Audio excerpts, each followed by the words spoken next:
về ha. Cũng không giữ mấy bạn lại lâu chi hết. Alright. Mình đọc bài rồi. Ở đây mình có một list những bạn mà mình dự định mình sẽ có điểm cộng. Khoan đợi xíu ta. Gì vậy? Dạ không, em đợi có đồng không. Mà những bạn này khi mà được điểm cộng là sẽ được cộng 1 điểm. Nếu mà bạn lên đây trình bày về nội dung mà bạn đã viết. Những bạn trong cái list này sẽ được cộng 1 điểm nếu mà các bạn đó đưa tay lên trình bày. Còn nếu mà bạn nào không có trong list này, trong cái list còn lại mà có lên trình bày thì vẫn được điểm cộng, nhưng không phải cộng 1 mà là được dấu cộng. Ok. Rồi. Now I would like to invite the representative of USA and Australia.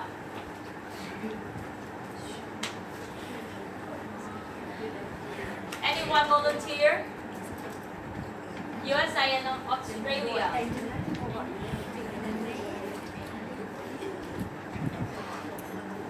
If you're already on the list, then I will have a bonus point. No one?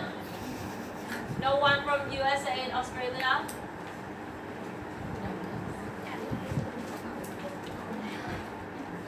Okay, if no one,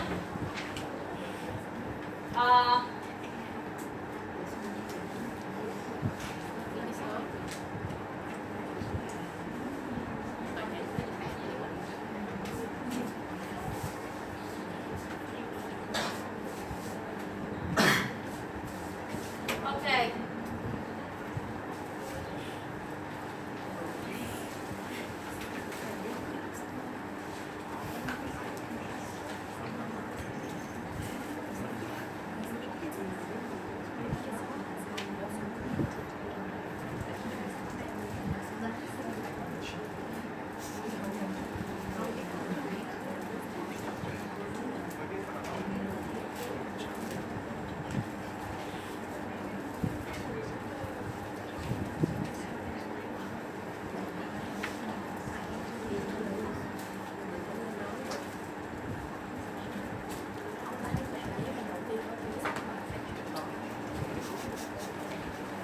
Okay, so now we are working on the Korea dual retail system for sale of domestic imported beef, and to ask whether this measure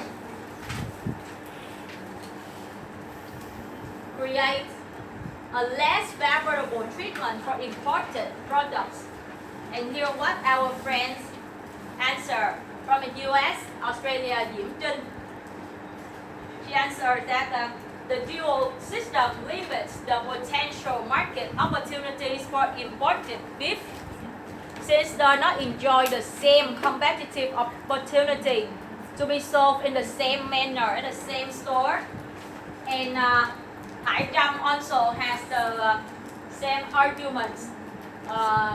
She argued that the dual retail system virtually cut off the imported beef from the access to the normal distribution outlet for beef, because it modifies the conditions of competition for imported beef. Then it creates the less favorable treatment for imported products.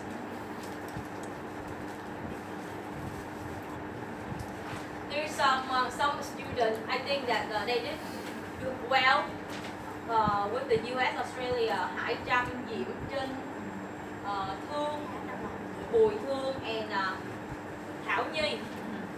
Okay, if they volunteer and answer the questions, then I give them 1 point, but they didn't. So let's move to Korea. Sang.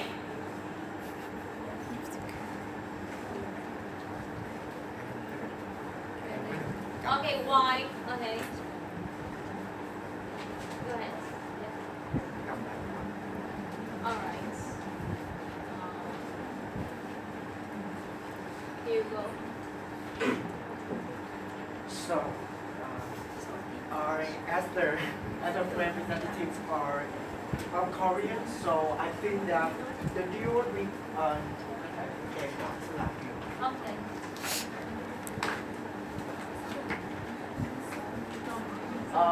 As the representative of Korean, you indicate that the dual retail system, at the beginning, the dual retail system for imported beef do not constitute favorable treatment under Article 314 of GATT.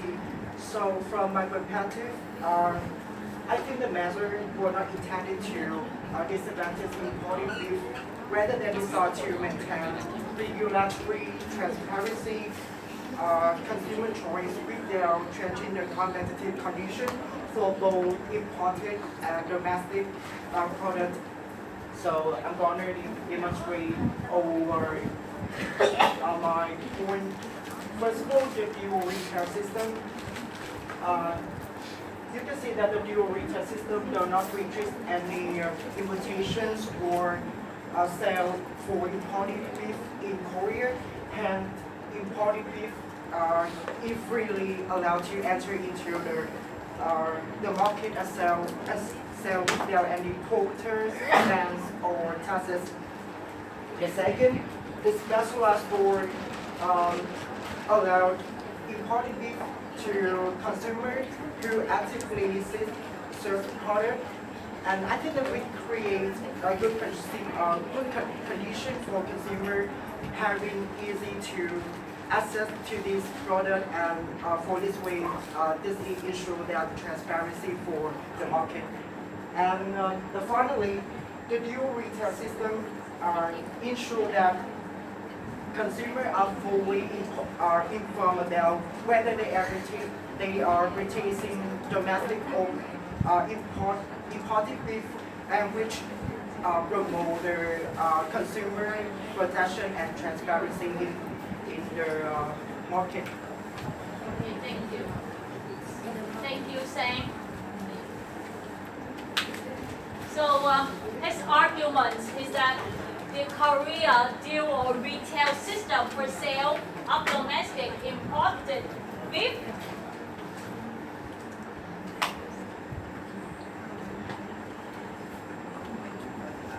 does not lead to the fact that the imported products are accorded less favorable treatment than accorded to light domestic products. Why? The first reason is that he said that the dual retail system does not restrict any importation or sale of imported beef in Korea.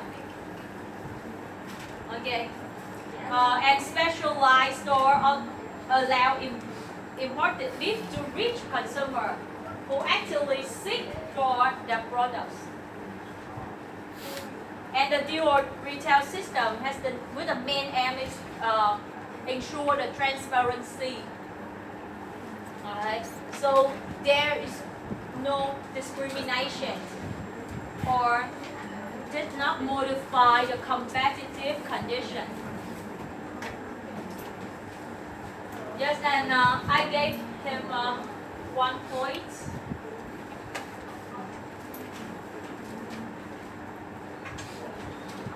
And some of other friends who did well on the role of Korea, we got Trần Phan Bảo Ngọc, Hoàng Sang, Tấn Tài, Phúc Yên, Quỳnh Dương Bảo Ngọc, Thành Nhân, and Nguyễn Huỳnh Thanh Trúc. I think that they did well on the Korean role. But if you come here and volunteer to present, then you have 1 point. Okay, thank you. Here are some arguments from both Korea and from the US and Australia. Okay, let's translate a little bit very quick into Vietnamese. Như vậy là ở đây chúng ta mới vừa bàn tới cái biện pháp để trả lời câu hỏi rằng liệu rằng cái biện pháp mà yêu cầu những cái thịt bò nhập khẩu phải được bày bán tại những cửa hàng chuyên biệt và gắn mác là thịt bò nhập khẩu có làm cho thịt bò nhập khẩu bị đối xử kém thuận lợi hơn hay không. Bên phía Hoa Kỳ và Canada nói rằng là có tạo ra sự đối xử kém thuận lợi hơn, bởi vì vì cái biện pháp này nó có thể dẫn đến cái trường hợp là người tiêu dùng họ sẽ chọn mua thịt bò Hàn Quốc, họ sẽ đến cái cửa hàng của thịt bò Hàn Quốc thay vì là thịt bò nhập khẩu. Và có một cái ý kiến thì bạn nói rằng là cái biện pháp này nó đã dẫn đến cái câu chuyện là cái việc mà bày bán thông thường, cái việc bày bán thông thường của thịt bò nhập khẩu đã không còn nữa, không còn cái việc bày bán thịt bò nhập khẩu thông thường nữa, và bây giờ muốn bày bán thịt bò nhập khẩu thì phải bỏ thêm các chi phí, tốn thêm các chi phí về cái mặt là mình phải mở thêm một cái tiệm khác nữa, tốn thêm các chi phí và làm thay đổi cái điều kiện cạnh tranh thông thường của sản phẩm thịt bò nhập khẩu. Do đó nó làm cho thịt bò nhập khẩu bị đối xử kém thuận lợi hơn. Đó là cái ý kiến của bên phía Hoa Kỳ và Úc. Còn cái ý kiến ngược lại của bên Hàn Quốc thì thật ra là cái việc mà mình bày bán riêng thì đồng nghĩa với việc là thịt bò nhập khẩu cũng bán riêng, thịt bò Hàn Quốc cũng bán riêng. Như vậy là cái vị thế nó không có làm cho thịt bò nhập khẩu bị đối xử kém thuận lợi hơn là thịt bò trong nước. Bởi vì sao? Bây giờ nếu như mình bỏ chi phí để bán thịt bò nhập khẩu riêng thì cũng phải bỏ cái chi phí để bán thịt bò trong nước riêng. Và người tiêu dùng nào mà họ thích ăn thịt bò nhập khẩu thì họ sẽ tới cửa hàng thịt bò nhập khẩu. Người nào thích thịt bò trong nước thì Hàn Quốc thì họ vẫn sẽ tới cửa hàng thịt bò Hàn Quốc. Nên nó không có bị ảnh hưởng gì hết. Và cái điều này, cái biện pháp này nó chỉ hướng đến là đảm bảo cái sự transparency thôi, đảm bảo cái sự minh bạch thôi. Trong cái bài của các bạn á, thì khi nãy á, tại sao mà có những bạn là mình nói rằng là cái bài của bạn tốt hơn để mà mình dự kiến là sẽ cộng điểm cho 1 điểm cho bạn này nếu bạn lên bạn trình bày, là bởi vì sao? Bởi vì những cái bạn này bạn đã trả lời đúng trọng tâm. Đúng trọng tâm ở vấn đề là sao ạ? Là mình phải chứng minh được cái yêu cầu less favorable treatment, chứ các bạn không cần phải chứng minh là các sản phẩm này có tương tự hay không, hay là biện pháp ở đây là biện pháp gì. Có một số bạn thì bỏ ra rất là nhiều thời gian để mà nói về 2 cái element đầu tiên, nhưng mình không cần cái 2 element này, mình chỉ cần chứng minh cái element cuối cùng thôi. Và thực chất là cái vụ kiện này đã được xử lý tại cái cấp ban hội thẩm rồi, nhưng mà đến cái cấp cơ quan phúc thẩm, các bên cũng chỉ phúc thẩm về duy nhất cái yếu tố less favorable treatment thôi. Và cái kết quả đó là the appellate body uphold the panel report, tức là the appellate body, tức là cơ quan phúc thẩm đã giữ nguyên cái phán quyết của ban hội thẩm và cho rằng trong trường hợp này South Korea violated Article 3.4 of the GATT. So if they want to prove, if you want to prove whether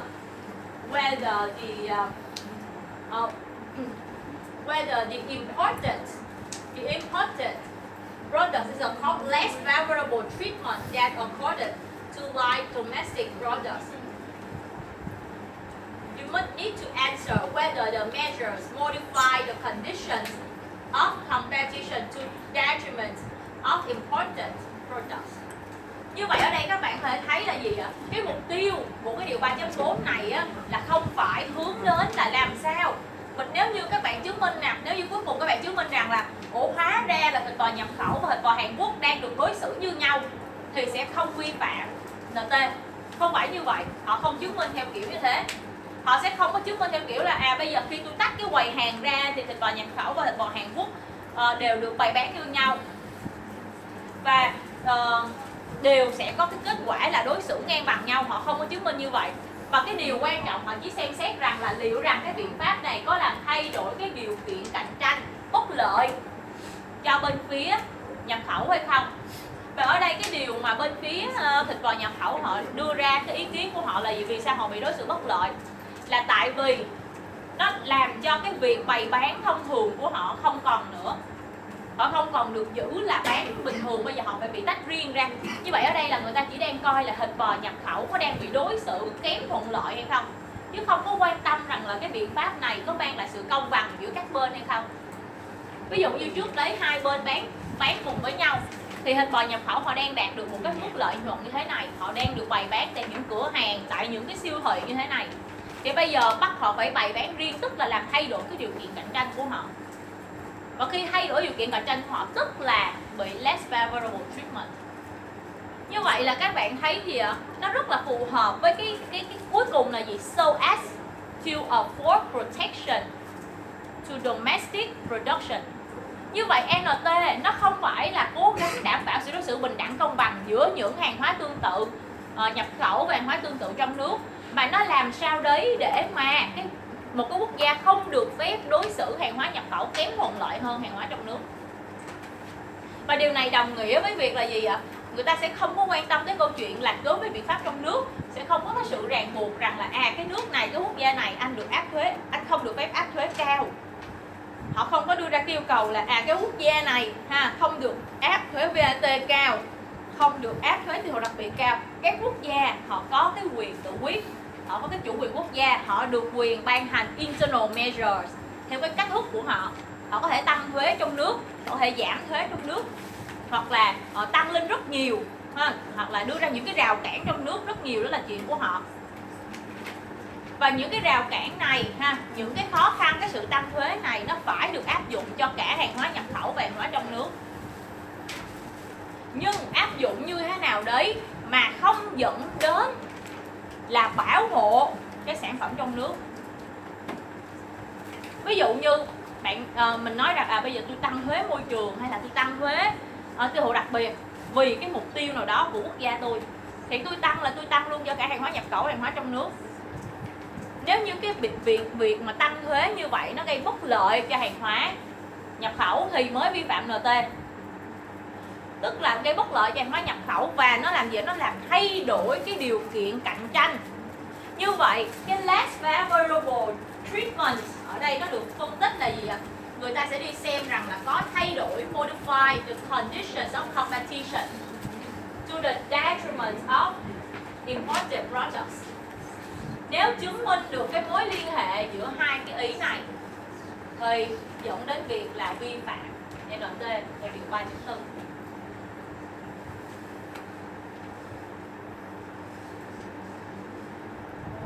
Now let's move to Article 3.5. Internal quantitative regulations. As I mentioned before, some people might confuse between Article 3.4 and 3.5. But here the differences.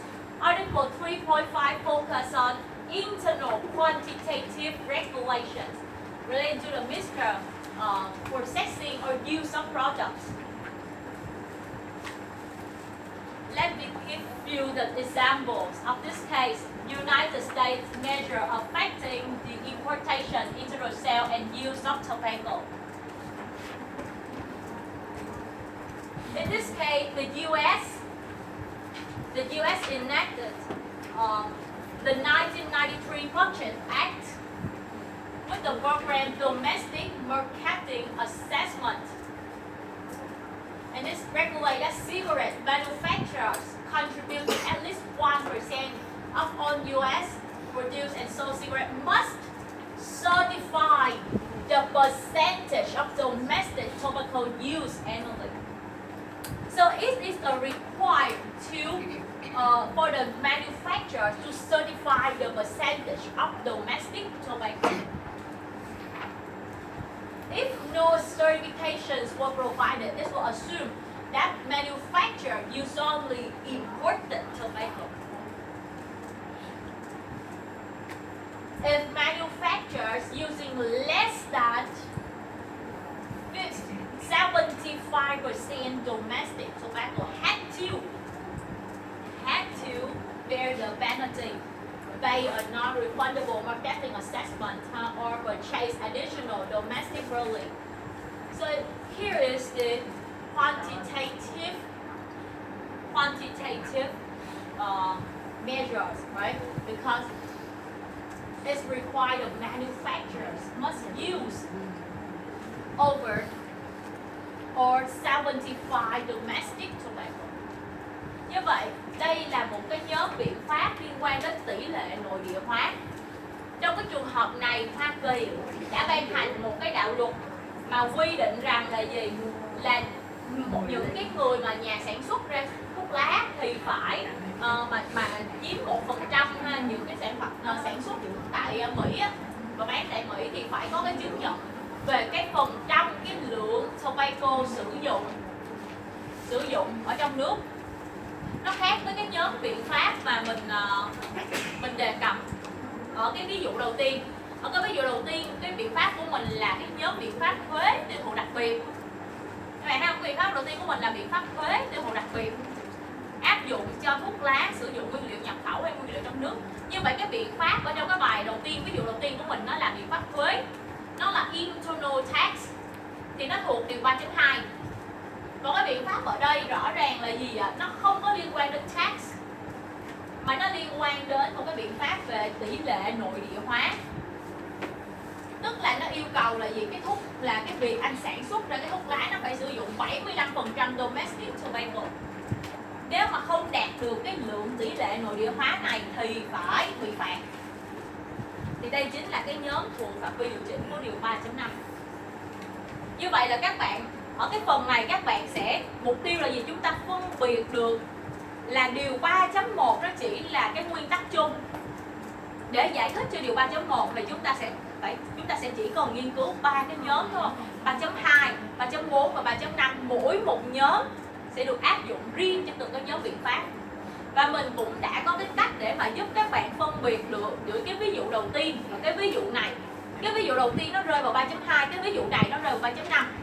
Và cái ví dụ này nó khác với, nó cũng là một cái quy định ở trong nước, nhưng nó lại không rơi vào 3.4. Bởi vì nó liên quan đến cái tỷ lệ nội địa hóa thì nó lại thuộc vào trường hợp điều 3.5.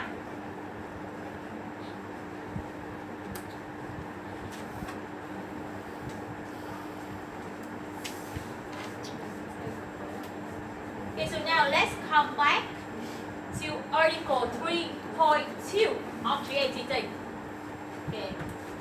For analyzing live products, whether the notion live products under Article 3.2 is different from live product under Article 1.1. In this article, we can divide this paragraph into two sentences. Two sentences, and each sentences apply for each circumstances differences. Okay, so the first sentence moves from the products to live domestic products. Okay, so the first sentence will be applied for domestic products, and the second sentence from moreover to set forth in paragraph 1 will be used to another type of products, not live products, but all the time. So let's move to the first sentence.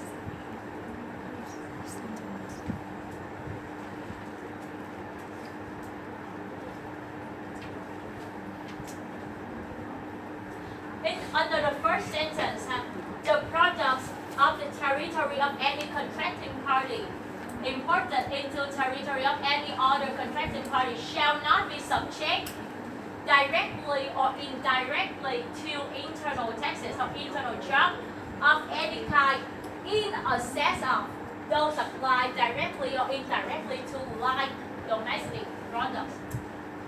Okay, so with live domestic products, the internal taxes or internal charges applied for the imported product would not be in excess of those applied to live domestic products. And with the second sentence, moreover, no contracting party shall otherwise apply internal tax or other internal tax to imported or domestic product in a manner contrary to the principle set forth in paragraph 1.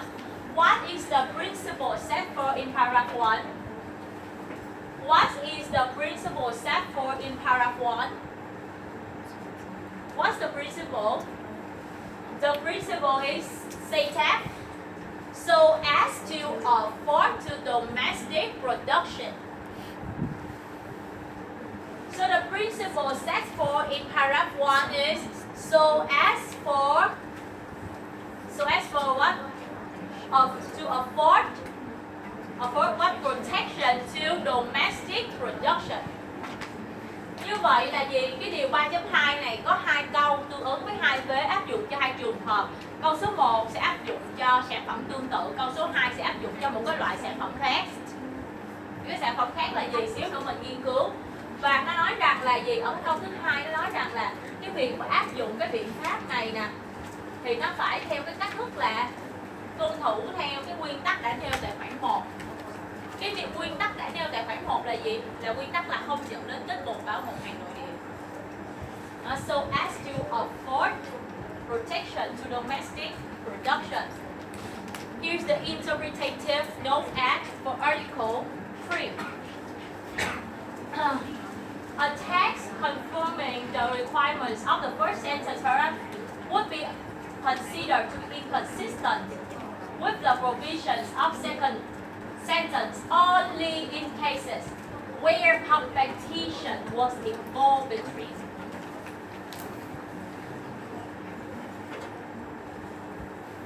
So it means that the first sentence would be applied for the live product, and the second sentence would be applied where there is competition involved.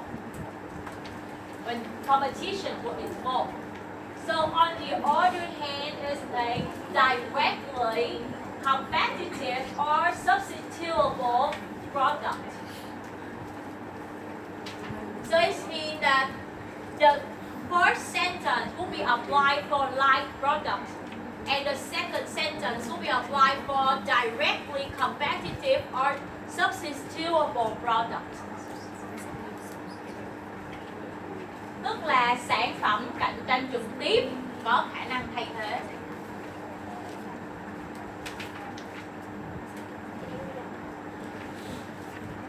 So between live product and directly competitive or substitutable product, which one has the broader scope? Which one has broader scope? Live product or directly competitive or substitutable product? Which one has broader scope? Directly competitive, right? Although they are not live products, but in practice, they directly competitive or substitutable products. They're substitutable. Như vậy là gì ạ? Cái vế 1 sẽ được áp dụng cho sản phẩm tương tự, live product. Và cái vế 2 sẽ được áp dụng cho sản phẩm cạnh tranh trực tiếp có khả năng thay thế. Và dĩ nhiên là sản phẩm cạnh tranh trực tiếp có khả năng thay thế sẽ có cái nội hàm rộng hơn là sản phẩm tương tự. Tức là có một vài cái sản phẩm tuy nó không tương tự nhau nhưng nó vẫn sẽ có thể trên thực tế cạnh tranh trực tiếp và có khả năng thay thế.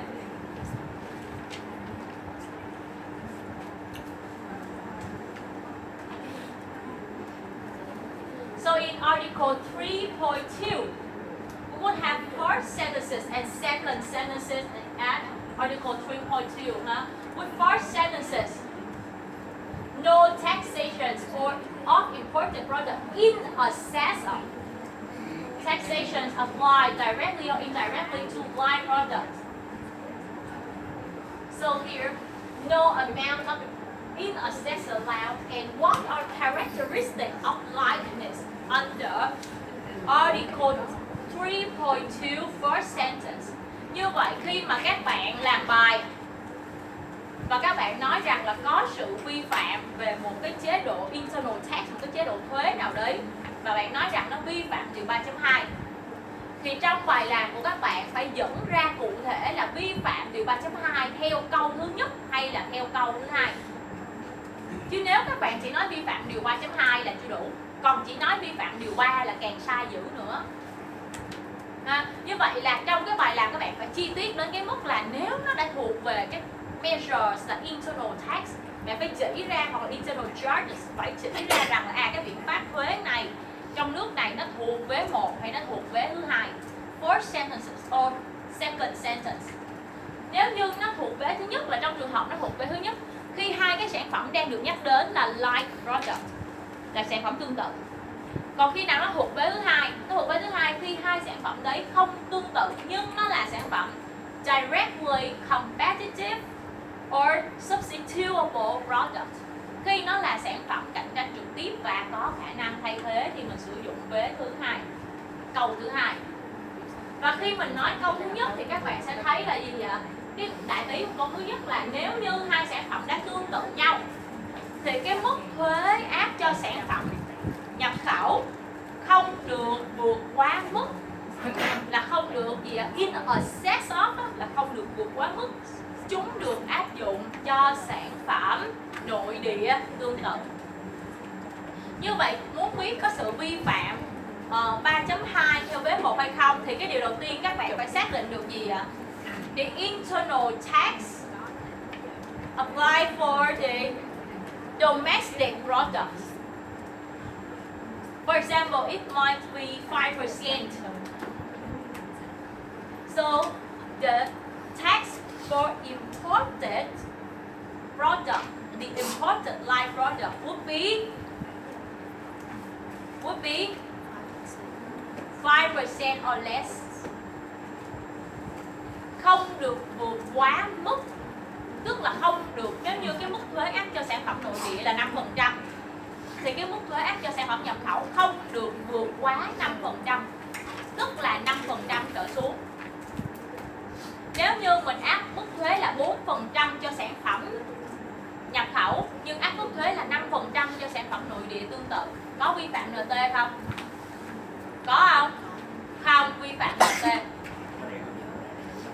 Tại vì sao? Sản phẩm nhập khẩu được áp mức thuế 4% mà cái sản phẩm nội địa áp mức thuế 5%, như vậy cái biện pháp này có dẫn đến là kết cục bảo hộ hàng nội địa không? Có so as to afford protection to domestic production không? Không. Không vi phạm. Nhưng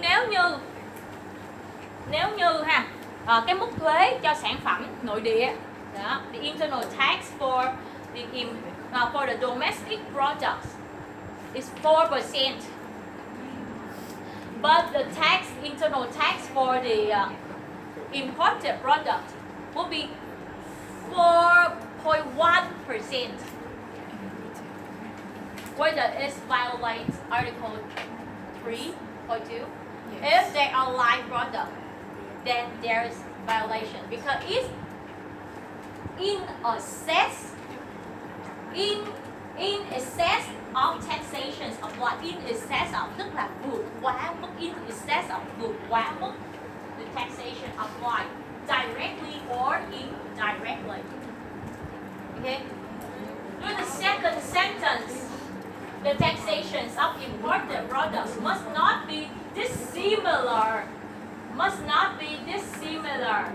to taxations of domestic directly competitive and substitutable products so as to afford protection. Okay, here we see in excess of and dissimilar. What is different? That's the first question relating to words, right? In excess of and dissimilar, or they would say not similarly taxed. So whether it's different in excess of and not similarly taxed, because it's different. Okay, that's the first question. And the second one, likeness, whether likeness is different from competitive or substitutable products. Whether it's different. Okay, so now, what is likeness? Whether Article 3 gives us the definition of likeness? No, there's no definition of likeness, right? It's similar to Article 1.1. There's no definition of likeness. So how can we determine the likeness under Article 3.2? Of course, it will depend on the jurisprudence, WTO jurisprudence, dựa vào cái gì ạ? Những cái phán quyết của WTO. Okay, so here's the questions. Whether the like product under Article 1.1 is similar to like product under Article 3.2 first sentence.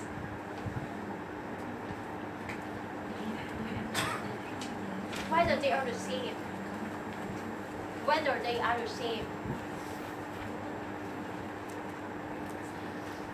The like product concept itself, we don't have a unified concept. It would be case-by-case basis. And the objective of Article 1.1 and the objective of Article 3.2 different. So there would be something different between the like product under Article 1.1 and Article 3.2 first sentence. So what criteria that the dispute settlement body, like panel and appellate body use to determine like product? What is like product? Okay, so now let's drink some alcoholic with the champagne alcoholic beverage. Okay, let's read this one.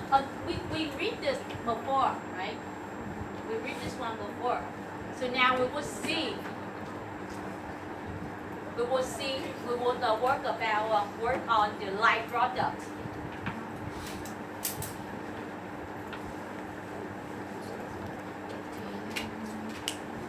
You know, like when reading this case, I first realized that it turned out that soju traditional of Japan, traditional wine of Japan.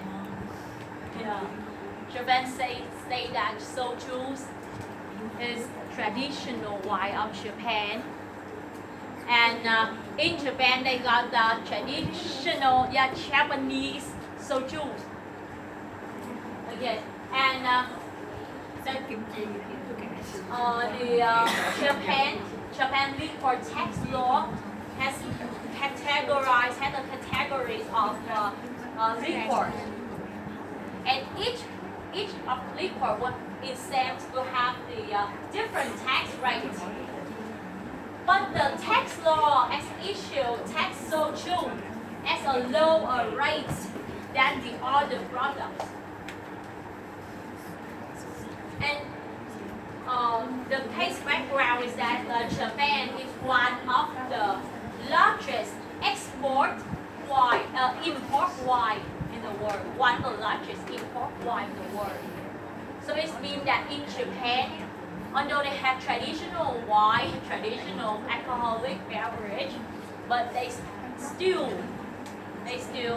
import a lot of wine, like vodka, liquors, gin, Geneva, whiskey, and brandy. So the problem is whether vodka and soju are like products. Whether liquors, gin, Geneva, whiskey, and brandy as like product with domestic soju. If they are like products, then we would see Article 3.2 first sentence. If it's not, then we see the second sentence.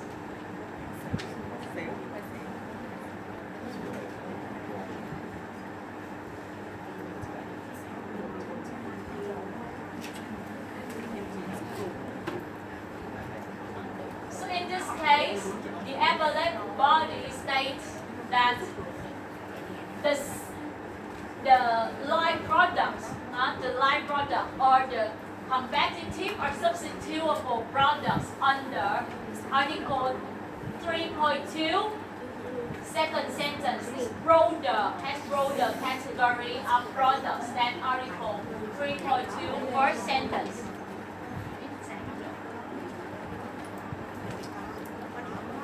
Of course, the interpretations of the term would be examined on case-by-case basis. So they would use the same, like similar criteria to determine light products to MFN. But the light products, the notion and the content of light product under Article 3.2 first sentence is different from Article 1.1. Although they use the same criteria. But the problem is that the interpretation of light product should be examined on case-by-case basis. Case-by-case basis. So what is the criteria? First, physical characteristic of product.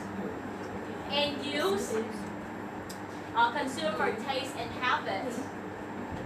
And the last one is tariff classification based on the harmonized system. HH code.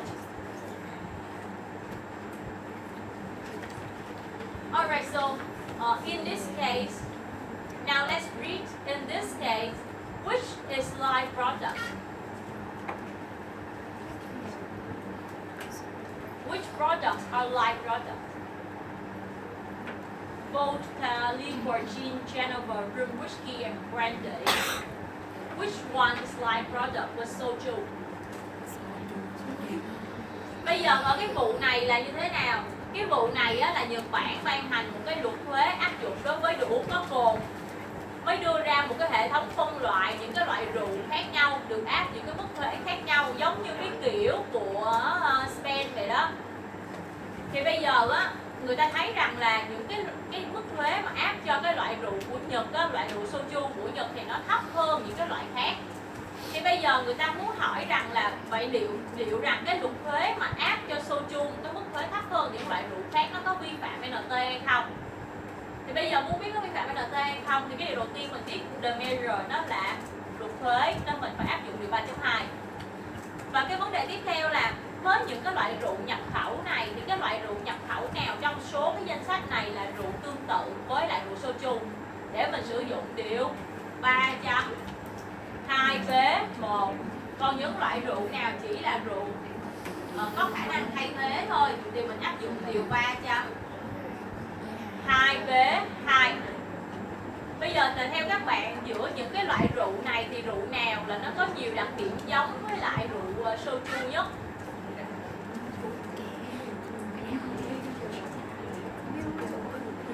Do you drink wine? Anyone drink soju before? Drank soju before? Did you drink soju before? Yes. Can please describe soju? Who is the expert of alcoholic beverage in our class? Who is the expert of alcoholic beverage in our class? No one. Anyone tried soju before? Raise your hand. B, San. Anyone? Yeah, me too. Yeah, I tried. Okay. Anyone tried vodka? Okay, no, I know. If we got five finger, like, and then we just anyone. Yeah. Okay. Raise your hand. 5 fingers. 5 fingers. You understand this game, right? Yes. Have you ever? Okay. Have you ever drunk soju? Okay, soju. Oh, you got 10. 10. Okay. Anyone drank vodka? Vodka. Anyone drank brandy? Brandy. Okay.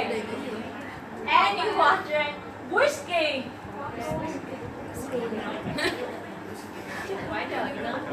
Anyone drank rum?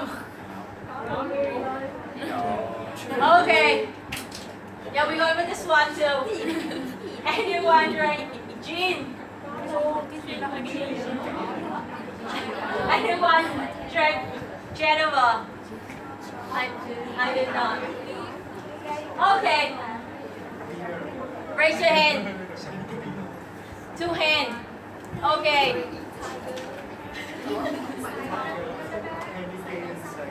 Handicap Sài Gòn. No, we talk about why. Oh. Ủa đây.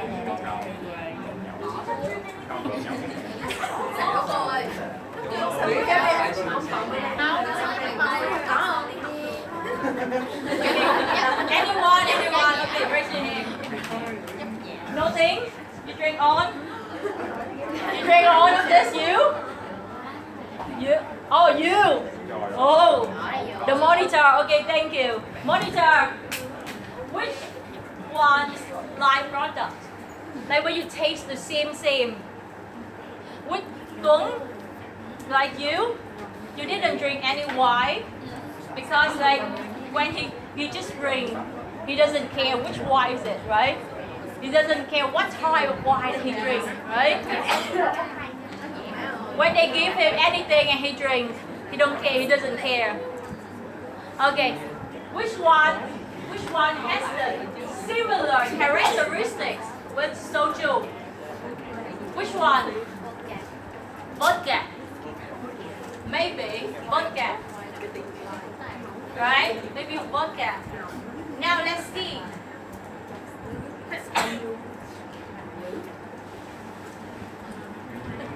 Whether they have the physical characteristic of product. The same? Yeah, same, right? But the method of distillation may be different.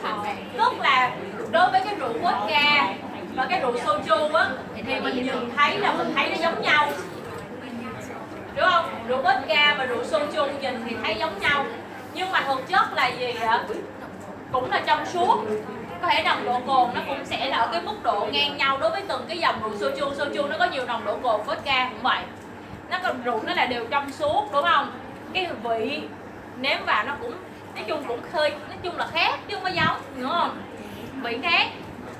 Ai uống rượu nhiều biết, đúng không? Chứ không như thằng Tuấn uống hết không biết cái rượu gì là rượu gì ha. Còn bây giờ khi nó giơ tay đâu biết tên rượu đâu, nó xỉn không à. Nó xỉn thôi nó biết được, đúng không? Mấy đứa nó xỉn đâu biết uống rượu gì. Bởi vậy thì cái vị nó khác và cái phương thức chưng cất nó cũng khác. Và cái nguyên liệu sản xuất ra hai cái rượu này là giống hay khác nhau? Cũng khác luôn, đúng không? Rồi end use of product. End use of product, do they have the same end use of product? Yes, uống để xỉn đúng không? Uống để gọi là giải trí đúng không? Quên sự đời đúng không? Yeah. Thường Hồng nói nghe thì nãy giờ uống mấy loại rồi, em uống mấy loại rồi? Em uống 2 loại là quên sự đời chưa? Nên là mấy đứa hay bị buồn đúng không? Là hay uống rượu đúng không? Đúng không? Buồn là uống rượu xong xỉn là vậy, có hết buồn không? Đau đầu đúng không? Chưa hết buồn. Nhưng mà bữa sau mình buồn là tại mình thiếu rượu.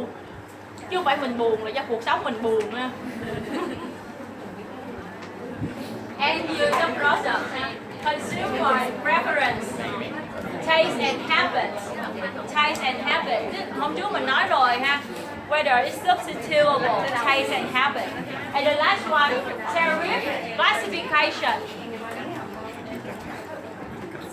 So we see that the tariff classification could be one of the criteria for determining live product. Because why? Because some of the countries using the tariff binding using HS code. But sometimes the tariff binding, tức là cái ràng buộc về thuế, xíu nữa mình sẽ được học tariff binding, may be very broad, and this doesn't clearly show that these products are live products or not. It just reflects the consequence of negotiations between parties. Như vậy là đôi khi cái tariff classification, cái phân loại thuế ở trong cái biểu nhân nhượng thuế, nó không phản ánh được là hai sản phẩm đấy nó có thật sự tương tự hay không, mà nó chỉ là kết quả của cái việc đàm phán thôi. Let's take examples. You know, cotton and polyester clothes. Như mình cotton and polyester shirt. Ví dụ như mình có hai cái loại áo, một cái áo từ cotton và một cái áo từ polyester. So whether they are like products. Sometimes some country will put them in the same tariff heading under tariff classification, but whether they are like products, it depends. They're clothes, right? Cotton clothes, and cotton shirt. Yeah, they are shirt, cotton shirt, and polyester shirt. Whether they are like products. Bây giờ các bạn mặc một cái áo cô thun cô tông với một cái áo thun mà cái áo polyester, bạn thấy nó khác nhau không? Yeah, whether it's physical characteristic of products. Đúng không? Có khác không? Cảm giác bận vào là nó khác. Đúng không? Nhưng mà ví dụ như cũng tùy người, đúng không? Ví dụ như bạn nữ đó là bạn coi như là cũng nhạy cảm, tinh tế, bận áo, còn biết áo nào cô tông, áo nào polyester, chứ như Tuấn là nhìn mặt là không biết rồi đó. Cứ có mẹ mua hay là bạn gái mua cho là áo gì nó cũng bận. Cái gì nó cũng là live product, đúng không Tuấn? Đúng không? Đó, người dễ chịu nó như vậy, đúng không? Đó, tariff classification, and some country has the tariff wording. We're putting on clothes, on shirts at the same tariff heading. But in fact, if you read the HS code, they have different HS code. The cotton would be, you can find. Okay, so here, I have the exercise for getting bonus. Anyone can find the HS code of cotton shirt. What is the HS code of cotton shirt and polyester shirt?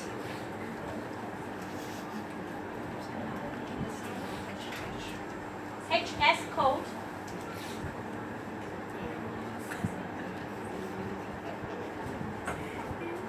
And you have to show me the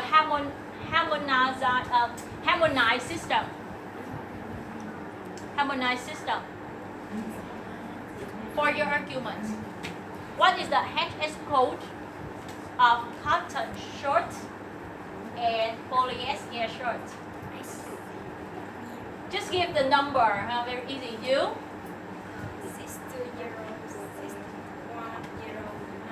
6 what? Okay, let's go. For the cotton shirt. Okay. 620 620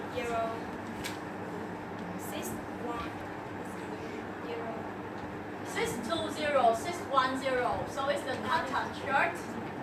How about polyester?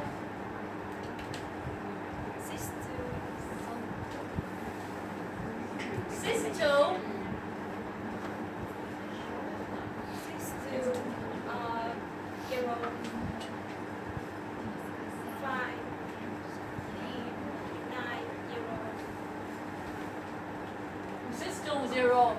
590.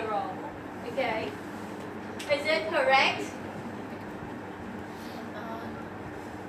Is it 61 or 62? It would be in 61 or 62. Right? HS code, how many number?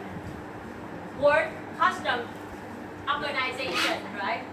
We got here 6 digits number. Okay? But 61, whether it's in 61.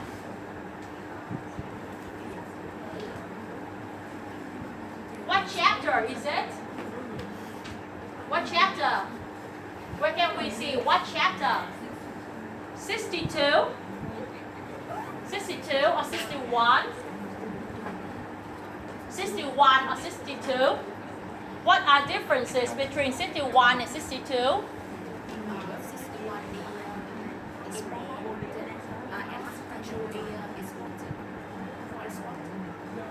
Yeah? But here we of course we put imported, right? We need imported. If you want to import the cotton shirt and the polyester shirt, so is it 61 or 62? 61. 61 or 62? For sure. Huh? 60. What? Yeah, that's how we read HS code.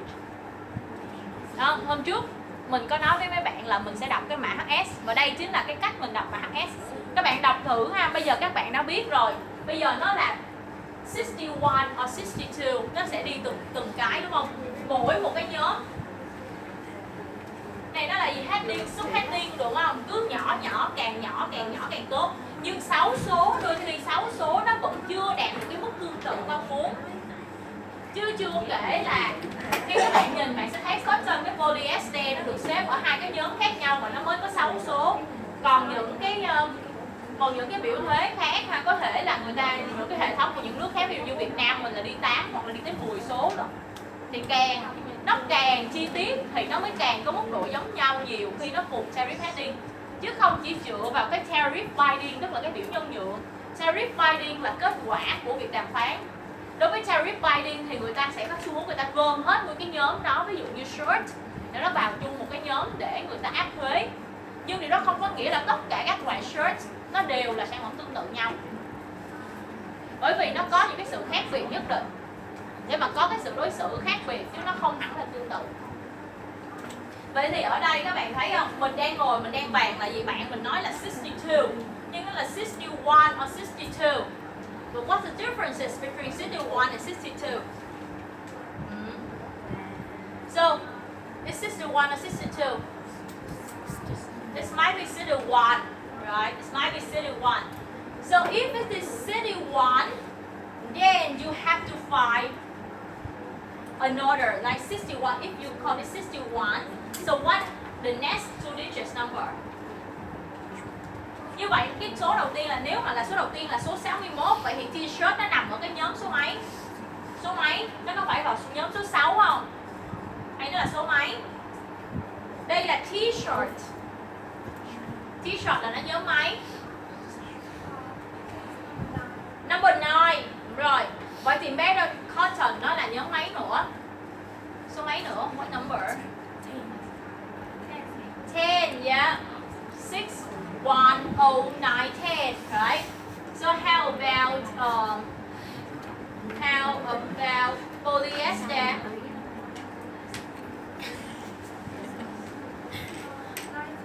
90, yes, 90 because made on other textile materials.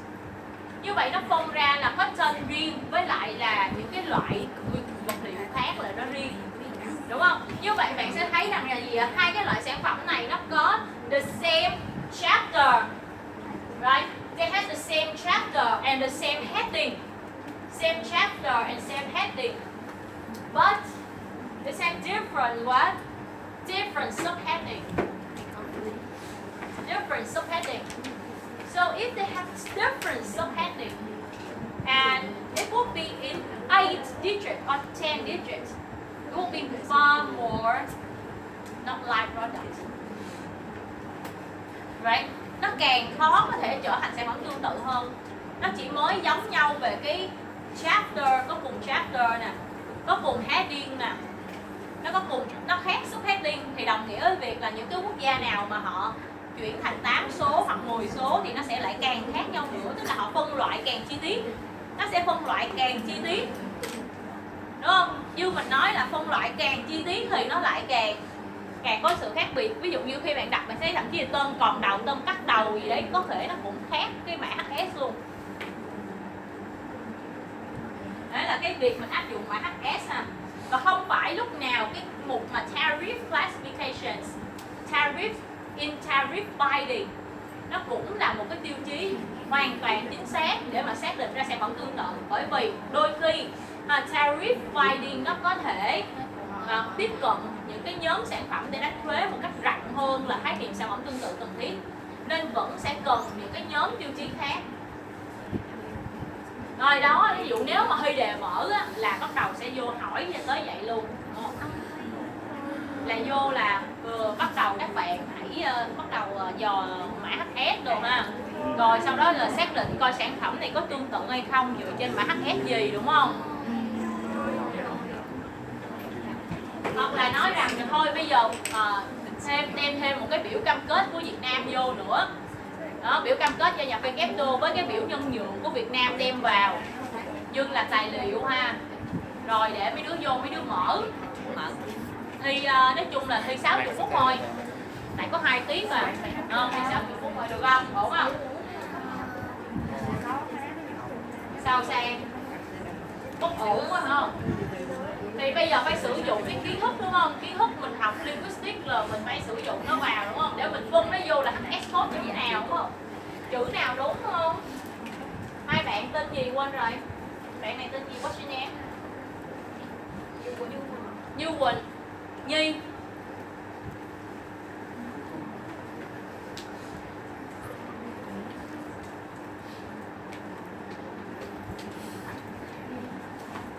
So these are criteria for determining live product. So what is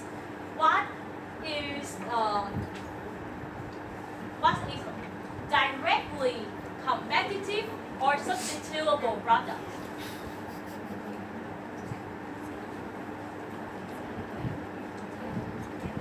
Of course, this definition, the scope of directly competitive or substitutable product would be more broader than live product. It will include some of the competitive factors. For example, the market conditions or the cross price elasticity of the demand in that market. So what is market condition? Market condition, this means like how this product promoted or distributed in the market. Như vậy mình muốn biết là cái sản phẩm cạnh tranh trực tiếp có khả năng thay thế thì bên cạnh những cái tiêu chí như là sản phẩm tương tự thì có thể sử dụng thêm một số các tiêu chí về mặt thị trường. Ví dụ như các điều kiện về thị trường là các sản phẩm này có được bày bán, nó có được quảng cáo gì đấy, hoặc là phân phối ở trong cùng một cái thị trường hay không, có giống với market conditions hay không. Và có một cái tiêu chí nó đặc biệt là quan trọng, rất là quan trọng ha. Một những cái tiêu chí tương đối là quan trọng để mà mình xác định là sản phẩm cạnh tranh trực tiếp hay thay thế đó chính là the cross price elasticity of demand. Tức là elasticity nó là liên quan tới cái câu chuyện là cái độ giãn của cái thị trường, độ giãn của cái giá về mặt thị trường. Tức là sao? Tức là đây là một cái loại là người ta phải xem xét rằng là bây giờ á, một cái sản phẩm, cái demand của một cái sản phẩm nó có thay đổi khi mà cái giá của cái sản phẩm này tăng hay giảm hay không. Ở trong cái trường hợp rượu này mình sẽ phải xem xét là gì? Bây giờ giữa các loại rượu gì là rượu tương tự nhau? Thì thật ra là rượu tương tự nhất đó là vodka, và người ta sử dụng một số các tiêu chí như thế này. Như vậy các bạn thấy không? Vẫn là cái tiêu chí nè, most physical characteristics, most physical characteristics có cùng same tariff heading, cùng chapter, cùng heading, khác subheading, đúng không? Y chang như cái trường hợp cotton, nhưng nó vẫn có thể được xem là sản phẩm tương tự. Vì hai cái tiêu chí này là chưa đủ, nó quá rộng. Nên bây giờ mình nói nếu như mình nhìn vào cái biểu thuế tại thời điểm đàm phán, mình nói hai cái ông này có cùng cái mã 2208, mình nói là sản phẩm tương tự thì nó khá là rộng vì nó khác cái subheading. Nên bây giờ là người ta sẽ dựa trên cái physical characteristics nữa. Còn bây giờ để xác định những cái loại rượu khác là rượu cạnh tranh trực tiếp hay thay thế, người ta sẽ dựa vào cái price elasticity, consumer availability of choice, market share and competition economic studies. Trong đấy nó có một cái tiêu chí nó khá là quan trọng, đó là cái tiêu chí price elasticity. Cái tiêu chí này người ta nói rằng là gì ạ? Là liệu rằng cái việc á, mà áp cái thuế cao hơn trong những cái dòng rượu whisky, brandy, rum, gin, Geneva and liquor so với soju, nó có làm thay đổi lựa chọn của người tiêu dùng hay không, thay đổi cái demand của người tiêu dùng trong cái thị trường đó hay không. Đó. Ví dụ mà họ nói rằng là bình thường soju với lại whisky, brandy, rum gì đấy giá nó cũng ngang ngửa nhau, hoặc là có mấy cái ông này ông rượu ngoại ông mắc hơn chút xíu, nhưng vì cái luật thuế của Nhật Bản, mà nó làm cho cái giá của cái sản phẩm này tăng và nó dẫn đến cái demand của người tiêu dùng không còn đối với cái sản phẩm này nữa. Rồi những cái nhóm sản phẩm nhập khẩu nữa thì nó liên quan tới câu chuyện price elasticity. Cái thứ hai là consumer availability and choice, nói chung là cũng sẽ liên quan đến những cái sự lựa chọn của người tiêu dùng. Rồi market share and competition and some economic studies. Đó. Như vậy nếu như mà hai cái sản phẩm này mà là tương tự hoặc là cạnh tranh trực tiếp hay năng thay thế, nó dẫn đến cái hậu quả là gì? Article 3.2 Internal tax and arbitrage. This is the case of domestic products. If it's domestic products, the internal taxes on imported products should not be in excess of internal internal taxes applied to live domestic product. Even the smallest amount of excess is too much. Even smallest differences is considered a violation. Tức là như thế nào ạ? Tức là cái luật thuế trong nước bây giờ mình sẽ phải xem xét muốn biết là có sự vi phạm theo điều 3.2 theo vế 1 hay không, theo câu first sentence hay không. Câu đầu tiên mình đặt ra là gì ạ? Hai cái biện pháp gì, đúng không? Biện pháp gì? Hai sản phẩm này có tương tự hay không? Nếu tương tự thì phải đặt thêm câu hỏi là cái mức thuế áp cho sản phẩm nội địa là bao nhiêu? Thì cái mức thuế áp cho sản phẩm nhập khẩu tương tự không được vượt quá mức. Và không được vượt quá mức là gì? Ở đây họ nói rằng là gì? Thậm chí cái việc mà vượt quá mức dù chỉ là một chút xíu thôi là cũng là không được. Đúng không? Even the smallest amount of excess is too much. Tức là cái việc mà mình vượt quá cái mức đấy một chút xíu thôi cũng là quá nhiều. Giống như nãy mình có đặt ra cái vấn đề đó là nếu như cái thuế là 5% cho sản phẩm trong nước thì sản phẩm nhập khẩu không được áp mức thuế 5,001%. Tại vì cái mức mà vượt quá 0,001 đấy dù là rất ít nhưng cũng là rất nhiều. Tại vì in excess of là không được vượt quá cái mức đấy. Even the smallest difference is considered a violation.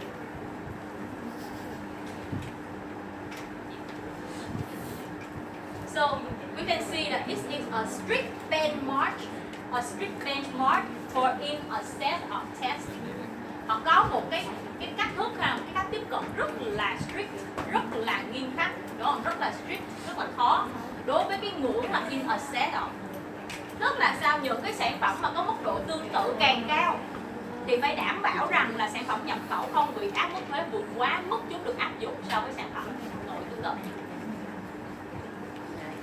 How about the second sentence? The second sentence, they use that. They say that if this is directly competitive or substitutable product,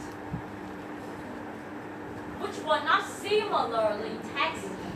Cái cụm từ similarly taxed nó khác với in excess of. In excess of tức là vượt quá cái mức, còn nó similarly taxed là không được áp thuế giống nhau. Như vậy cái câu chuyện không được áp thuế giống nhau nó khác với lại cái câu chuyện là vượt quá mức. Tại vì sao nó khác với in excess of?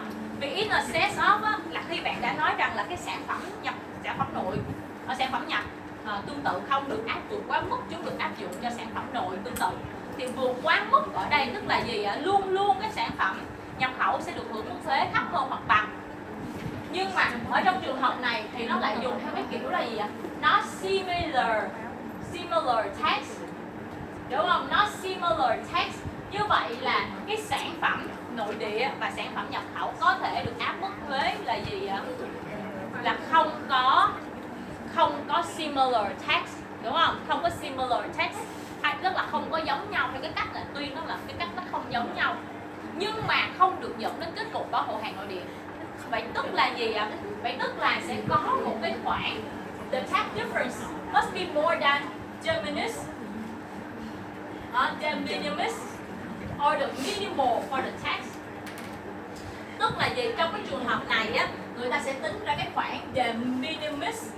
Cái khoản de minimis này là gì? Là một cái khoản mà cho phép sản phẩm nhập khẩu bị áp mức thuế cao hơn sản phẩm nội địa ở một cái mức nhỏ nhất để không dẫn đến kết cục bảo hộ hàng nội địa. Vậy các bạn phân biệt được giữa hai trường hợp. Cái này mình phải nói tiếng Việt để mấy bạn khỏi bị nhầm lẫn. Có hai trường hợp. Vế 1 nha. Vế 1 là gì? Nếu như hai sản phẩm tương tự thì các bạn phải xem thử là cái mức thuế áp cho sản phẩm nhập khẩu không được vượt quá cái mức nó được áp dụng cho sản phẩm nội tương tự. Bây giờ mình biết sản phẩm nội tương tự bị áp thuế là 5% thì sản phẩm nhập khẩu sẽ không được áp vượt quá mức là 5%. Như vậy là 5% trở xuống. Nhưng đối với vế 2, nếu hai cái sản phẩm này là không tương tự nhau nhưng nó là sản phẩm cạnh tranh trực tiếp có khả năng thay thế thì sản phẩm nội tương tự có thể bị áp mức thuế là 5%. Nhưng sản phẩm nhập khẩu có thể bị áp mức thuế cao hơn 5%. Nhưng cái mức mà cao hơn 5% đấy nó phải rơi vào cái mức de minimis, là một cái mức mà đảm bảo rằng là trong cái vòng đấy thì không dẫn đến kết cục bảo hộ hàng nội địa. Ok. Và đấy là trường hợp not similarly taxed. Nó khác nhau ở mức thuế chứ không phải lúc nào nó cũng phải ngang bằng nhau. Nó có thể khác nhau ở mức thuế. Như vậy là thuế áp dụng đối với sản phẩm nhập khẩu có thể cao hơn thuế áp dụng cho sản phẩm nội tương tự nếu như hai sản phẩm đấy là sản phẩm cạnh tranh trực tiếp có khả năng thay thế. Nhưng cái mức đấy nó không được dẫn đến cái việc là dẫn đến kết cục bảo hộ hàng nội địa. Và cái mức đó sẽ là mức de minimis. Okay, any questions? The tax differences must be more than the minimis for the tax on imported products to be considered as WTO inconsistent. Dù là thuộc vào cái khoản gì đi chăng nữa, vế 1 hay vế 2 thì cái mục tiêu cuối cùng vẫn là should not be applied so as to afford protection to domestic production. Được chưa? Ổn chưa? Bạn phân biệt được giữa hai trường hợp chưa ạ? Phân biệt được giữa hai trường hợp chưa? Okay. Here's the question. If Astra, Benon, and CASA are WTO members, can I apply a 5% sales tax on locally produced watch and 6% sales tax on watch imported from Benon and CASA? Can they?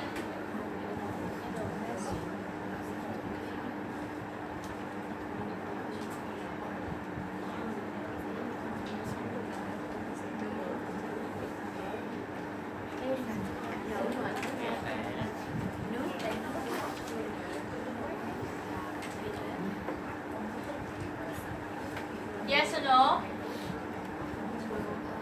Number one. No or yes?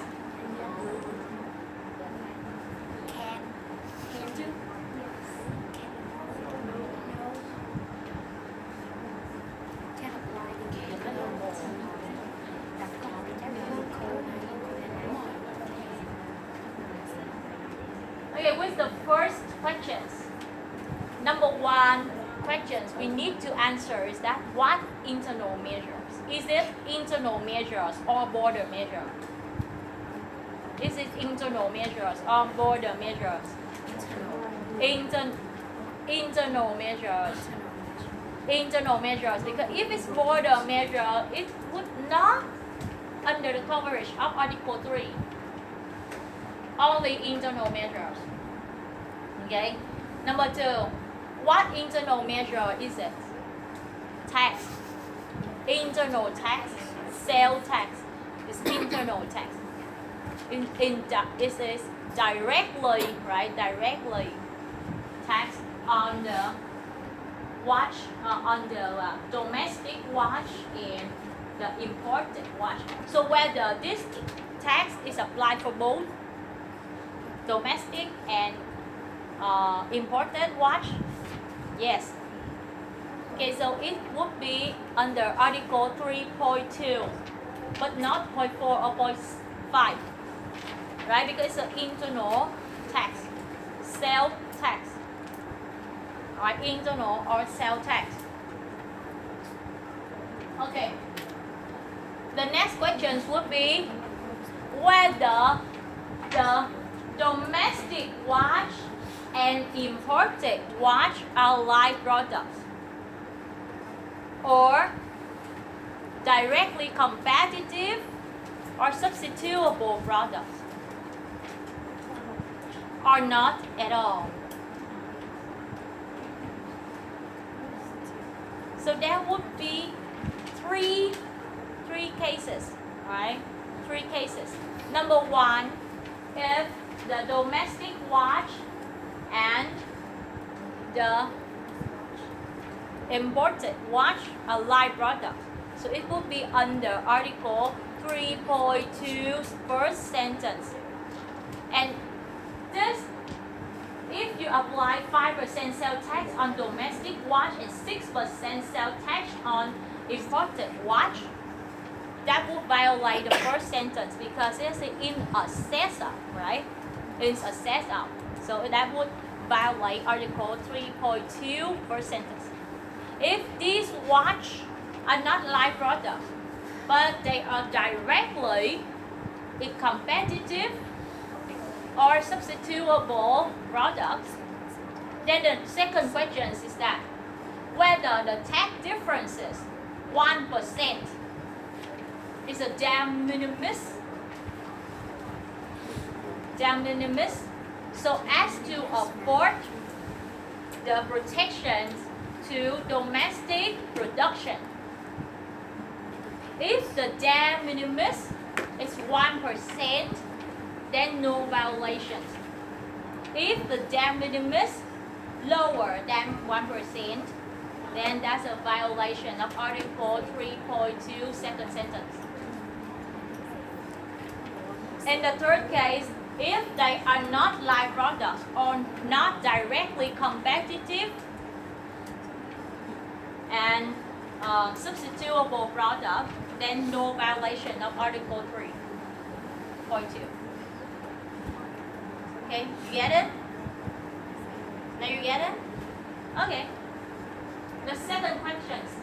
If I only produce pocket watch, not wrist watch. Okay. Pocket watch and not wrist watch. Yeah, you see, watch, there are many types of watch. That's why we have to divide into two cases. So can it apply 5% tax on pocket watch and 6% tax on wrist watch? Yes or no? The same answer. Right? The same answer. We have to answer number one is internal measures or border measures. Number two, what internal measure is it? That tax law. Right? That tax, internal tax. Internal tax apply to both imported and domestic. And the next one, of course, it will be under Article 3.2, first sentence or second sentence. If it comes to first sentence, you have to figure it out by yourself. Whether pocket watch and wrist watch, this is more specific. You have to figure out physical characteristics and use consumer preference, tariff classification. So you have to figure out what HS code of this pocket watch and wrist watch. Yeah, and you figure out whether this is live product or not. We might I have the answer here. It's easier now for us to answer. But if you want to see whether it is directly competitive or substitutable products, then we have to have the economic figures from the country applying these measures to answer whether in that country these watches are directly competitive or not. We need the figure, we need statistics from that country because each country would be different. Number 3, Astra require the imported watch to be sold at certain department store. It's under article what? 3 point what? 3.4. 3.4. If they require 75% of domestic materials or something like that, it will be article 3.5. Right? Internal quantitative restriction or internal quantitative regulations.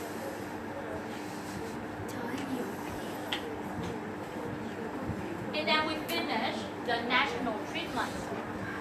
And here's the last principles, trade liberalization. When it comes to trade liberalizations, we would refer to the preamble of Marrakesh Agreement. Right? Substantial, the goal is that objective is substantial reduction of tariff and other barriers to trade.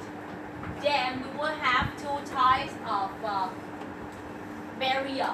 Number 1, tariff barriers to trade in goods, and number 2, non-tariff barriers to trade in goods. And what we have learned so far relating to trade in goods only. We did not learn about trade in services. Yeah, trade in services. We need more time to work on it, but we don't have enough time for our class. So when you have exams, only trade in goods, trade in goods.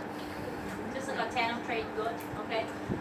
We will learn about Article 2 of GATT, Schedule of Concessions, and Article 11, GATT, General Elimination of Quantitative Restrictions that I mentioned from the beginning of the class.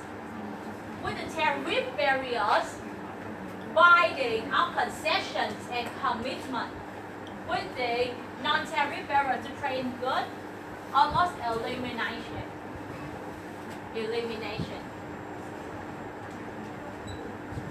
So the tariff barrier primarily includes custom duties or tariff, and with the non-tariff barrier is might be any barriers to trade except tariff. It might be quantitative restrictions like quotas or some other non-tariff such as lack of transparency of trade regulations. Some type of that. Here's the tariff barriers or custom duties. So what's a tariff? Tariff is a tax imposed on products at the time of or due to their importation. Okay, this is the tariff barrier. Như vậy bạn phân biệt được ra ở đây họ dùng cụm từ là tariff đối với những cái loại biện pháp là border measures, những cái biện pháp tại cửa khẩu áp dụng cho sản phẩm nhập khẩu tại thời điểm nhập khẩu. Và cái nhóm của cái điều 3 đó là internal tax, họ dùng cái cụm từ là tax. Yeah. What is the purpose of custom duties? You can learn it at home, or you can read the textbook. And there are 2 types of tariffs. There are 2 main types of tariff. Number 1, ad valorem tariffs. Thì cái loại tariff này á, nó sẽ được calculate, được tính dựa trên cái percentage of the value of the imported good. Tức là gì? Nó sẽ được tính dựa trên cái giá trị của cái sản phẩm nhập khẩu. Ví dụ như á, là cái xe nhập khẩu đó có giá là 20.000 đô đi. Cái xe nhập khẩu có giá 20.000 đô thì cái ad valorem tariff they have 10% of ad valorem tariff. This means that the tariff would be $2,000. Như vậy cái ad valorem tariff tức là một cái loại thuế mà nó dựa trên cái giá của sản phẩm. Ví dụ cái giá sản phẩm bao nhiêu thì lấy phần trăm từ cái giá của sản phẩm đấy. Cái loại thuế thứ hai là specific tariff. That is a fixed amount of money is charged for unit of imported goods regardless of their value. Tức là gì ạ? Nếu như mà mình có một cái specific tariff là $50 cho mọi cái smartphone được imported vào, thì each smartphone will incur a tariff of $50 regardless of low cost or high-end model. Như vậy cái specific tariff là một cái mức thuế cố định mà không quan tâm, chỉ cố định dựa trên từng cái sản phẩm, từng cái unit, từng cái sản phẩm mà không dựa trên cái giá của sản phẩm đấy. Nói chung là cái sản phẩm nào cứ vào là bị đánh thuế, ví dụ như là thuế cho sản phẩm smartphone là $50 đi, thì dù là smartphone loại gì, giá bao nhiêu tiền, cứ vào là đóng $50. Còn ad valorem tariff nó sẽ dựa trên cái giá của cái hàng hóa và nó tính phần trăm dựa trên giá của hàng hóa. Vậy là cái ad valorem với là cái specific cộng lại thì nó có phải ra cái hybrid tariff không? Yeah, they might have hybrid tariff, nhưng mà rồi sau này nó sẽ có những cái gọi là tránh cái việc là đánh thuế 2 lần đó. Mà thường là sẽ có những cái quốc gia họ chọn theo cái hướng nào và tùy vào từng cái dòng sản phẩm họ sẽ chọn cái kiểu đánh thuế phù hợp. Tùy từng cái loại sản phẩm thì ta sẽ chọn cái dòng đánh thuế phù hợp. Thì mỗi một cái cách đánh thuế nó đều có những cái điểm mạnh và điểm yếu riêng hết.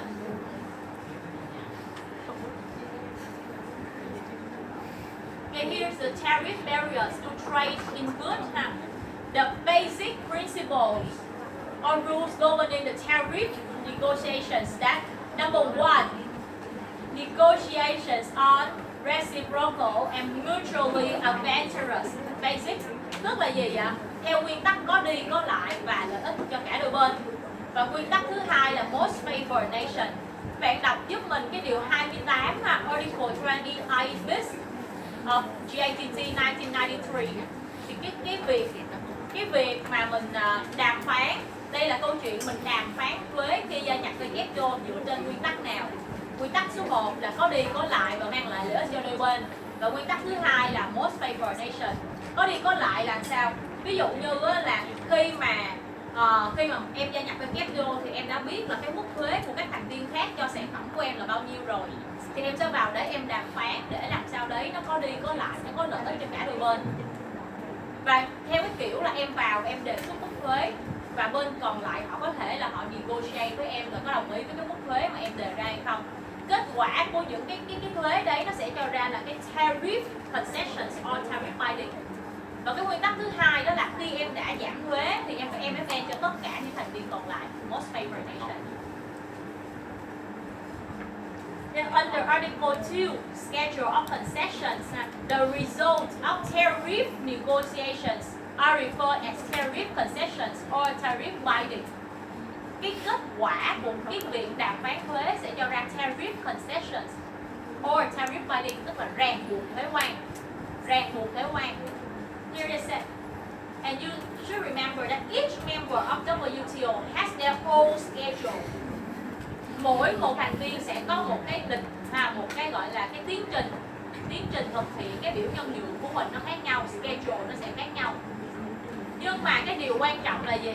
Cái điều quan trọng là mỗi thành viên thì phải đối xử với đối tác thương mại của mình theo cái cách thức là không kém thuận lợi hơn những gì đã được thể hiện ở trong cái schedule của mình. Tức là mình thể hiện trong biểu nhân nhượng mức thuế bao nhiêu thì mình phải về mình áp mức thuế không vượt quá cái mức đấy, không được kém thuận lợi hơn cái mức đó.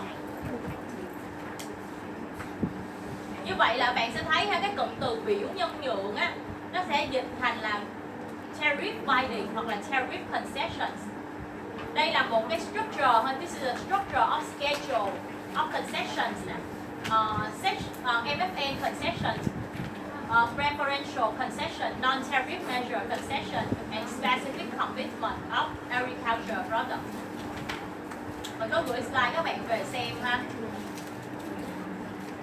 Okay, with this one, we will see that Article 2.1 provides that the products described in Part 1 be exempt from ordinary custom duty in excess of those set in the schedule. Tức là sao ạ? Tức là khi mà các thành viên họ về họ ban hành những cái biểu thuế của họ, ban hành cái mức thuế, thì cái mức thuế họ ban hành, mức thuế nhập khẩu ban hành không được vượt quá cái mức mà họ đã thể hiện ở trong cái biểu cam kết của họ. Như vậy biểu cam kết bao nhiêu thì không được áp vượt quá. Nếu áp vượt quá thì cái khoản vượt quá nó sẽ được exempt, tức là sẽ được miễn cái khoản vượt quá đấy. Ok, next one is non-tariff barriers. Cái phần này mình nghĩ là chắc là các bạn có thể về tự nghiên cứu ở nhà được dựa trên cái phần slide đây. Đó, bạn sẽ thấy là non-tariff barriers nó bao gồm là quantitative restriction, custom law administrative procedure, custom fees, procedure, import licensing and technical barriers. Thì trong đây các bạn chỉ cần trả lời cho mình câu hỏi là gì ạ? Thứ nhất nè, khái niệm của tariff barriers là gì? Non-tariff barriers là gì? Tại sao mà chính phủ vẫn cho phép duy trì tariff barrier nhưng lại cấm non-tariff barriers? Và các bạn xem giúp mình cái điều số 11 thôi ha, các bạn tập trung các bạn coi cái điều số 11 thôi, tại vì lỡ có bài tập nó có liên quan tới border measure import ban đó thì các bạn biết là mình sẽ sử dụng điều 11. Cái điều 11 đó là general import ban. Nhưng cái general import ban đó nó không giống với general ban ở trong cái vụ EC amiant. Cái vụ EC amiant, cái general ban đó là ban toàn bộ việc sản xuất, nhập khẩu rồi phân phối loại sản phẩm amiant. Nó khác với lại cái việc là mình cấm nhập khẩu hoàn toàn một loại sản phẩm theo cái điều 11. Okay, here's the type of quantitative restrictions. Mình có slide cho mấy bạn rồi đó, mấy bạn về bạn xem. Trên đây là một vài cái điều khoản nè, nhưng mà tập trung vào xem cái điều quantitative restriction rồi. Cuối cùng là some questions. So lastly, there are some questions. You have to answer these questions. I already sent it to you on slide. And this is another step questions. Những cái câu hỏi này ha là có thể là nó rơi vào bạn cứ về bạn trả lời ha, nó có thể rơi vào cái phần bài thi cuối kỳ của các bạn bằng cách này hoặc cách khác, nhưng cái nội dung nó sẽ là như vậy. Có thể nằm bằng cái cách là gì, là nhận định, câu hỏi hoặc là bài tập. Ví dụ như khi mình đưa ra những cái case này thì có thể bài tập của mình sẽ được phiên theo cái case này, ví dụ như vậy. Alright, so we have finished chapter 2 before 11. Yay! So see you next week, and we will learn a new thing relating to anti-dumping, subsidized, and we will answer the questions that whether the subsidized measures violate NT, right? National treatment, or is it exception to national treatment, and we will learn it on chapter 4. Okay, goodbye and see you next week. Thank you so much.